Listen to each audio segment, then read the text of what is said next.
আমি অনির্বাণ, আর আজ আমি এসে গেছি 6 নম্বর রেলগেটের বাজারে। বিজয়ার পরে ফার্স্ট রোববার, তাই আমার দোকানের কর্মচারীদের জন্য আমি মাটন নিয়ে চলে এলাম আবার আমাদের শপে। এসে দেখলাম গরম কচুরি ভাজা হচ্ছে আর লোক লাইন দিয়ে দাঁড়িয়ে আছে। আমরা তাড়াতাড়ি হিং আর বিউলির ডালের পুরটা ময়দায় ভরে এরকম লেচি রেডি করে রেখে দিলাম। লেচিগুলোকে তাড়াতাড়ি বেলে আমরা ফুলকো কচুরি বানাতে শুরু করে দিলাম। তারপর একের পর এক আমরা প্যাক করে কাস্টমারদের দিতে লাগলাম। বেলা গড়াতেই আমি বেরিয়ে পড়লাম লক্ষ্মী পুজোর বাজার করার জন্য বিরাটিতে।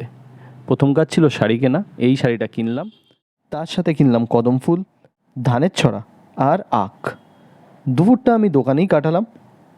বিকেল হতেই বেরিয়ে পড়লাম আবার বাকি লক্ষ্মী পুজোর বাজার করার জন্য নিউ ব্যারাকপুরে।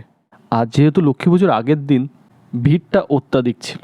কোনো রকমের ধাক্কাগুতো খেয়ে আমি বাজার শুরু করি। পুজোর সবজি, পানকলা, খেলনা কদমা, নাড়ু আর নানান রকম ফল দিয়ে আমি আমার ব্যাগ ভর্তি করি। এবার আমি চললাম বাড়ি, আবার দেখা হবে কাল।